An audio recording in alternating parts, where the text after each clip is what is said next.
Ladies and gentlemen, welcome to Talk Show.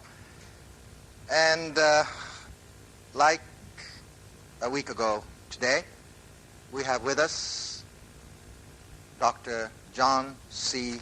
Condon, an associate professor of communication at the International Christian University, to continue our discussion on the subject of interpersonal communication across cultures.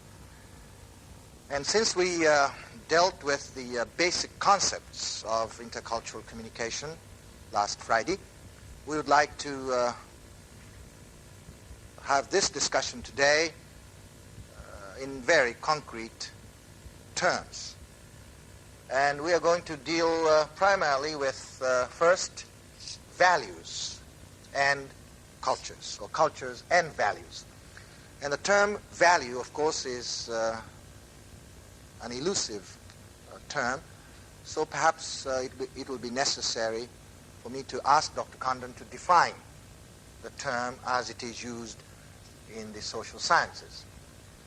Secondly, we are going to talk about the very favorite, my favorite subject of language and culture, or languages and cultures.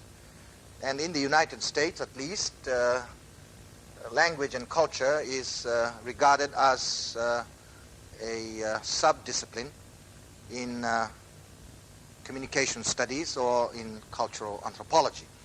And since all of you are very eager students of the English language, perhaps it will not be totally inappropriate for us to spend some time discussing the relationship between language and culture.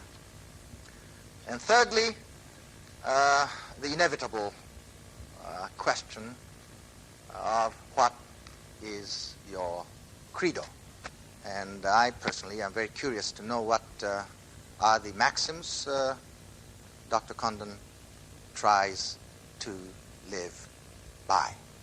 And with this introduction as a preface, we would like to have our discussion with Dr. Condon, an associate professor of communication at the International Christian University at Mitaka.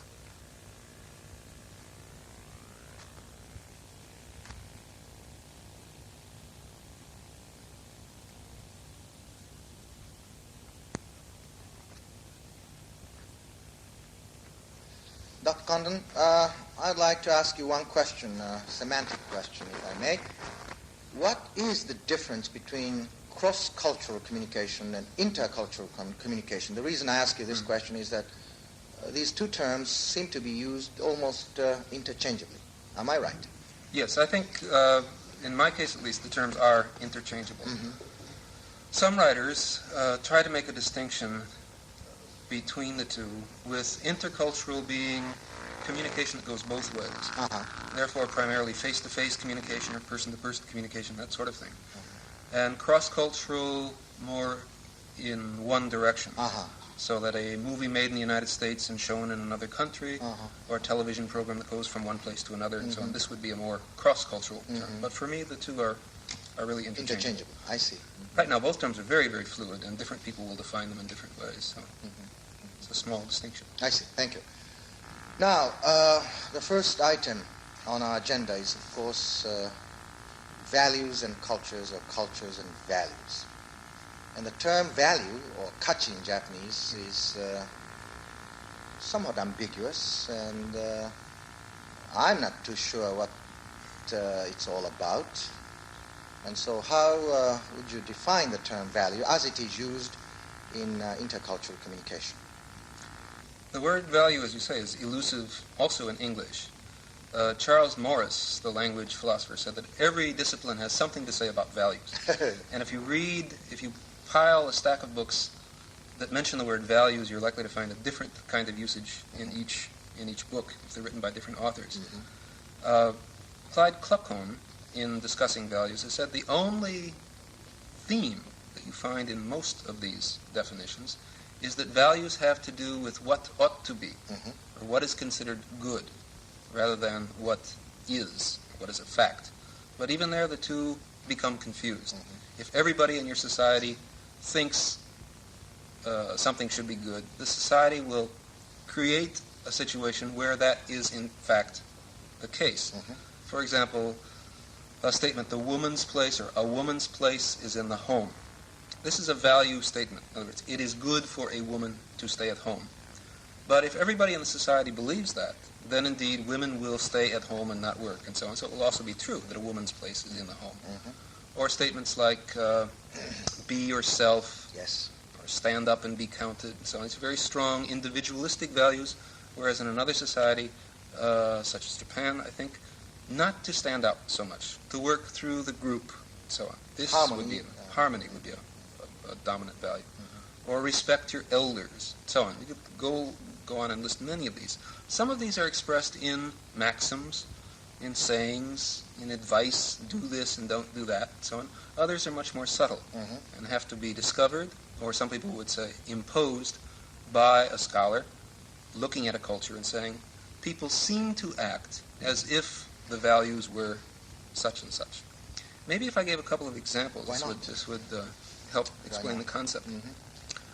One example I like was mentioned to me by a British professor of English at Hokkaido University a number of years ago. He was saying that his students there often talk about the difference between American English and British English, or maybe he said proper English. Anyway, he said that the students would note differences in spelling, some differences in pronunciation, occasionally differences in meaning, and so on. And he said for him, the major difference would be more in values rather than in language across the two cultures. And he gave this example. He says, if an Englishman were to invite an American for tea, let us say, and the tea is served, and here's the tea, and here's the cream, and here's the sugar, and so on. He would place this before the American. The American would take some sugar in his tea, and drink the tea, and so on. And this man said that the Englishman might be a little bit upset by that behavior. Why? Because the American did not wait to be invited to take the tea. On the other hand, if an American invited the British fellow for coffee, let's say, and there's the coffee and the cream and the sugar and so on, and the Englishman waits to be invited, the American might be a little bit annoyed. Say, why are you British so stuffy or so standoffish? Just please help yourself.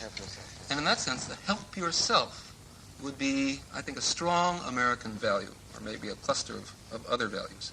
Whereas in the case of the British values, if we can call it that, perhaps be my guest would be the value, where you have a clear distinction between who is host and who is guest. And one reason I like this example is that I think in Japan, the sense of be my guest, of keeping a clear distinction between who is the guest and who is the host, is much closer to England, in this case, than it would be in the United States, where we don't like to have that kind of distinction. We like to try to minimize as many differences as possible. So even where you have a common language, you can still have differences in values, which influence behavior and interpretations of behavior, which cause some misunderstandings. Well, that's the episode or the story you have just mentioned is very interesting, because I think that, as Mencken pointed out years ago, Great Britain and the United States are divided by a common language. Yes. And I think it is well put. And also, I think it was Margaret Mead, the American anthropologist, who said something to the effect in her Keep Your Powder Dry, if I remember correctly, that the term compromise in the United States does not have the same ethical halo as it does in Great Britain. In other words, compromise is something which is undesirable in the United States, whereas in Great Britain it is perhaps the epitome of virtues. Right, where communication has been at its best, perhaps, and been able to arrive at the compromise. Which again would mean, in this case, this would be closer to the Japanese view of understanding, perhaps, than the American view. You have another example to illustrate your point? Well, one other example I've liked that a friend mentioned when she visited here in 1972. at a conference on intercultural communication Yes. at ICU. After the conference, she went to Kyoto with a tour group. She's an American. Yes, an American. And this was an all-American tour group, except for the guide, the Japanese guide with the flag and so on. And they went to one of the famous gardens. I don't recall which one, Katsuo Garden it was. And she said that as they had entered into the garden, the guide was pointing out the various plants, bushes and trees in the garden. And the guide said this in English. She said, "You are very lucky to be here in July, because in this month there are no flowers to detract from the beauty of the garden." None of the trees were in bloom, none of the bushes were in bloom. And when many of the Americans heard this, they laughed. They thought she was making a joke. But then she went on and she said, "But in another sense, you are unlucky to be here, because today the sky is blue and the sun is out. It's too bad it's not raining a little bit, so that you could really appreciate the beauty of the garden." And at this, even more Americans laughed. Then they were sure she was being sarcastic and making a joke. Why? Because the American sense of gardens, I think, is something with lots of flowers and a blue sky and sunshine, so you can take pictures of all the colorful flowers and so on. And so to say that you are lucky because there are no flowers and unlucky because the sun is out didn't seem to make any sense. So here you would have a difference in aesthetic values, your idea of what is beautiful. Right. Of course, the sensitive Americans would take her seriously and realize she was making a point. But again, the reason to mention this, there was no problem in language. True.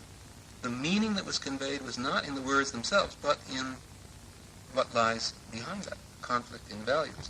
And so often, I think, this is a major problem in intercultural communication. Yes, I agree with you. You Understand what's being said, but the reasons for saying it either are elusive, as you say, or go against your own sense of what ought to be, of what is right. And that's very difficult to change. Yes. I would like to make two observations in connection with what you have just said. First, in regard to the episode you have just introduced to us, and that is, I think it was Junichiro Tanizaki, the very famous Japanese writer, novelist, who wrote a beautifully written essay entitled In Praise of Shadows. And according to Tanizaki, of course, what is left undrawn is far more important than what is drawn, and shadow perhaps is more aesthetically eloquent than the light, if I may put it that way.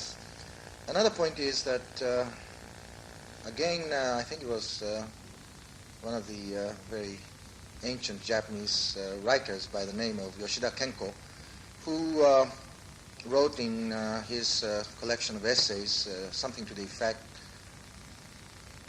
is it proper to view the moon at its best and see the cherry blossoms in their full bloom?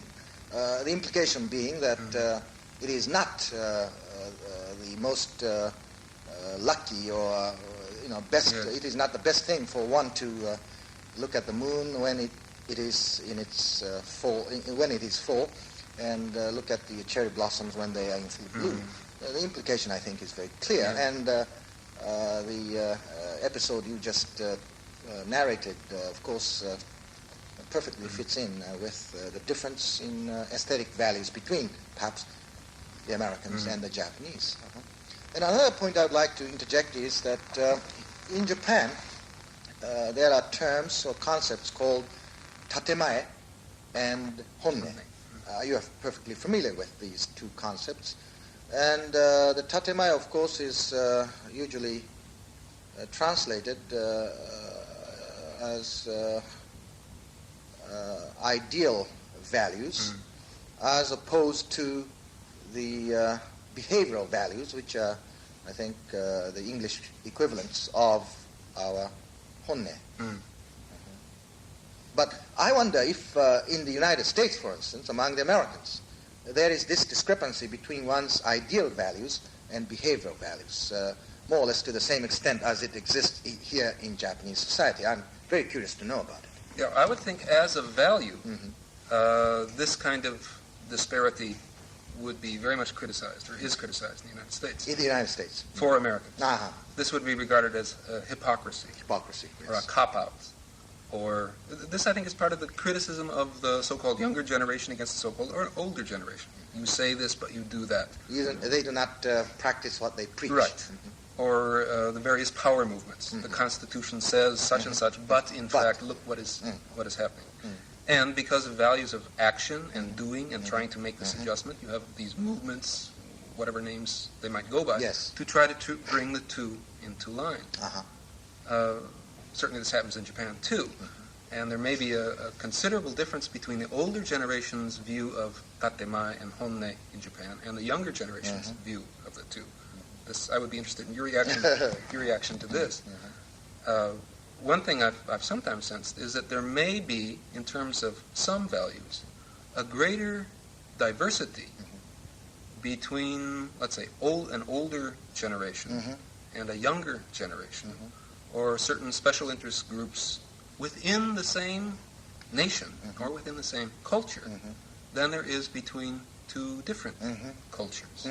There have been some studies, I think, that indicate that older men and older women in Japan are much closer in outlooks and behavior and so on than, let's say, older women and younger women in Japan. So where the generational distinction becomes more important than sex role distinctions and so on. I would like to associate myself with your remarks, your observations, and I feel very strongly myself that perhaps the young Japanese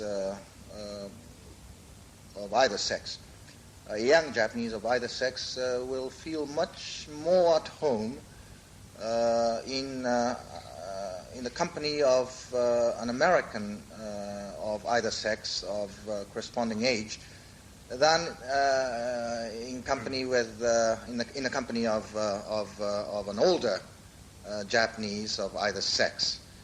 There is no doubt about it on the basis of my own experience.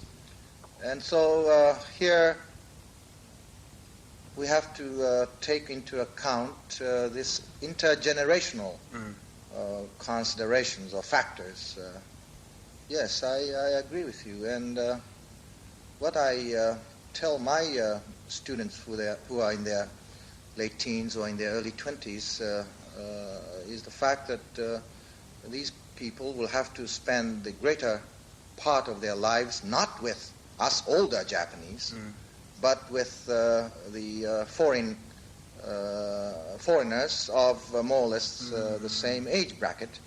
And therefore it will be extremely important for these young people of Japan, for instance, to establish or to cultivate the capability of establishing humanly meaningful relations with young people of other nationalities. Do you agree with me on that? I don't know. That's very intriguing. I would hate to say that there is a more common culture among younger people generally across national boundaries and cultural boundaries than within the same cross from generation to generation. But I think in certain areas that is true. In certain areas. In music, let's say, or in fashion. That's right. Or in attitudes about marriage. So go, for instance. This may be the case. But during Oshogatsu or something like that, you may find, the two would divide very, very much. This becomes more complicated, too, because in Japan, perhaps the value is to show respect to the elder.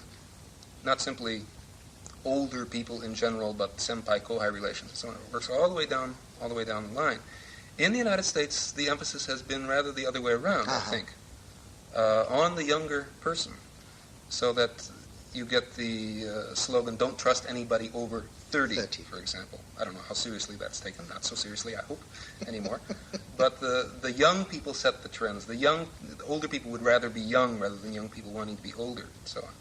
So this would make a difference if you're talking about people from different cultures coming together. Yes. Where are the values in each culture toward the age, toward the younger? Yes, as you suggested in your remarks now, Japan is much of a gerontocracy, whereas in the United States there is what they call the cult of youth, or cult of youth worship.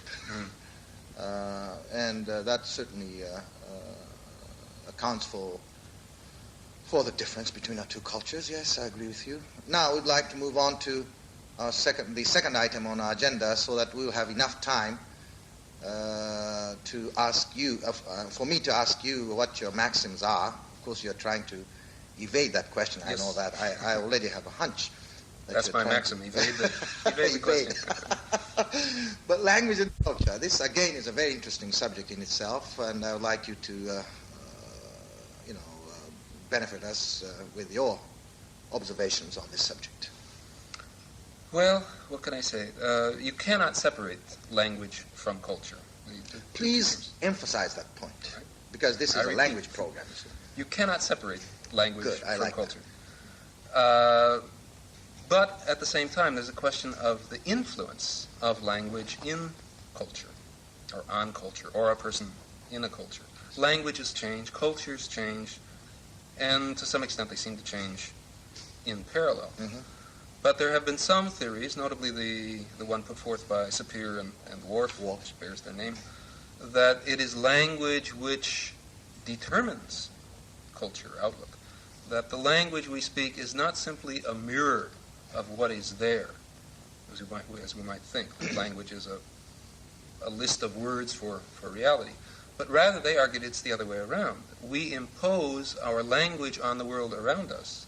We are compelled to think in our own language. Mm-hmm. And therefore, the implication is that if you speak Japanese, you see one kind of world. If you speak English, you see a different kind, or may see a different kind, think differently, act differently, and so on. The trouble is you can't really prove it one way or another. Or the other. And to argue that it determines it, I think, is probably going too far. Mm-hmm. Among many linguists today, particularly those following Chomsky, I think, the language-culture hypothesis, Worf-Sapir hypothesis, is out of fashion, because the emphasis is on the deeper structure where all languages are interchangeable and universals and so on. But I'm not so sure. I don't want to quite go to that extent. But on the other hand, I don't want to say that it is language which determines one's outlook. Mm-hmm. I think even within the same language, the language, let's say, even within English or within Japanese, the language habits you have, or the slang, or the style, or it's not national rhetoric, group rhetoric, will show a different kind of reality and different kinds of reactions. Mm-hmm. A lawyer in the United States who talks about defrauding the American telephone and telegraph company, for example, is looking at the world one way, whereas a younger person who talks about ripping off Ma Bell, which is a slang expression for the same, what the lawyer might say is the same thing, is really looking at it in a very different way. One is a very negative action, the other is a very positive action, attacking the establishment, and so on. Mm-hmm. But there are other aspects of language and culture that are, I think, equally intriguing. About, I don't know when it was, several months ago, I was giving a talk in Fukui. Yes. And there was a teacher, secondary school teacher, a young lady, very pretty young lady, who was worried that her speaking of English was changing her personality. Mm-hmm. She felt that English was an aggressive language, and many people say that, particularly in Japan, a very active language, and that in speaking English, she was changing her own personality, and this was a cause for concern. I don't know that English alone would do that, but that she felt this, I think, is significant. And a number of students at ICU have said that when they are speaking English, they feel more individualistic than when they're speaking Japanese. That is, I am I and you are you. You just have those two pronouns to work with. No matter who, no matter what position you have, no matter who I am in this situation. Whereas in Japanese, the language which goes along with the values of marking differences and so on, it presents a different kind of sense of the two. Yes. What do you... Yes, I have addressed myself to this last point you mentioned, or the statement you quoted. I personally have felt that I feel as if I had to shift gears depending upon the language I speak. For instance, when I speak in English, when I switch from English into Japanese, for instance, I feel as if I had to do this, you see, shift gears. And so I feel as if I were Dr. Jekyll and Mr. Hyde. between the two languages, depending upon the language I choose to speak.